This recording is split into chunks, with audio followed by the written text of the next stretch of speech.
SGO team feat GG team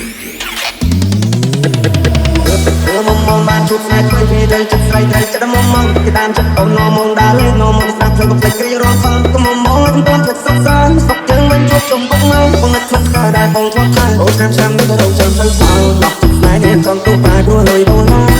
អូនគួរតែប្រាប់បងកុំមកបងចាំមិនណាស្នេហាបងក៏ទេក៏មិនថាបានកាន់តែស្អីចូលរងការតែពេលនេះបងមានស្អីចិត្តអូនមិនអត់ទៅមកសន្យាមិនដឹងប្រាប់តែប្រាប់ពូប្រាប់មីងប្រាប់យាយប្រាប់តាយ៉ាងទៅតែបងធ្លាប់ថាពេលនេះមានតែព្រោះមានចិត្តពីតែនាងប្រត់ទីបាយទីកាត់កំងញ៉ាំញ៉ាំញ៉ាំផ្លៃបងនេះបងនាងចាញ់យកពេញបងចាប់ស្នេហ៍បងជឿតែពីអូបងណាទៅនេះតាមតាមមិនកំងទៀតទេបងខ្ញុំរកខែទៅហើយបងចាំចម្លើយតែអូនមកយកទេឡាចូលដល់ដៃថ្លៃទៅចំទឹកស្អីចង់មកនោះក៏បានដែរតែមកទីសុខទុកបងនេះចាំទុកបងយកឲ្យសុខស្អី